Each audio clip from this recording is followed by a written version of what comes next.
What is up, you guys? This is MiniSuperHeroes Today. This video will contain massive spoilers for The Mandalorian Season 3, so if you're not caught up on the latest episode, be sure to watch it and come back after that. Hey guys, Season 3, Episode 7 is here, which means the Mandalorian showcase continues. Now, next week is the finale episode, so a lot can happen, and a lot happened this week, so let's get into building the new characters. If you're new to the channel, I build LEGO customs using 100% official LEGO parts and pieces, but I only focus on new characters that showed up this week, and if you want to see how to build all of the old characters, check out this series from the start with Season 3, Episode 1, but with that being said, let's get into it. I didn't want to put him in the thumbnail or the opening shot because it is pretty spoilery, but we do have IG-12, which has Grogu on board.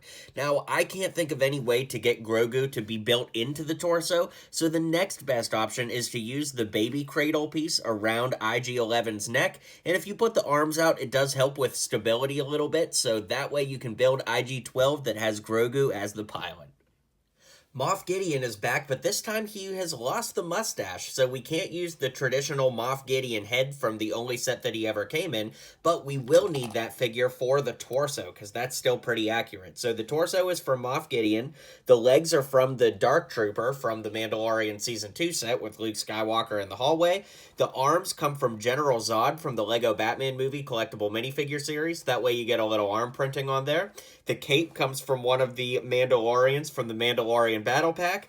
The head I used comes from Mace Windu, but I'm sure that there are some alternate heads that if you guys want to drop some suggestions down below, we can all kind of share some ideas together down there. And the hair comes from Percival Graves from Harry Potter. That way you get a little bit of the gray hair on the side, and I like the way that that looks.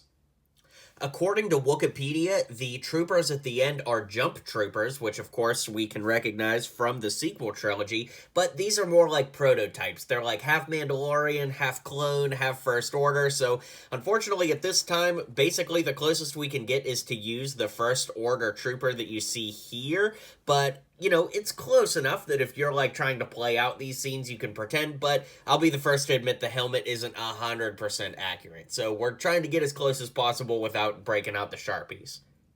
And similarly, we see some Praetorian Guards at the end, and those kind of have a Mandalorian feel too, but at present time, no figure exists that looks exactly like that, so we're going to use the Praetorian Guard from the Last Jedi sets to get us as close as we possibly can. Now, I thought I had more of these than just one, but I can't find any more than just this one in my collection, so Star Wars is becoming increasingly more like you have to have every figure because you literally never know who's going to show up from episode to episode. So I guess I need to continue filling in some gaps. With that being said, let's zoom out and I'll give you my final thoughts on this episode's showcase.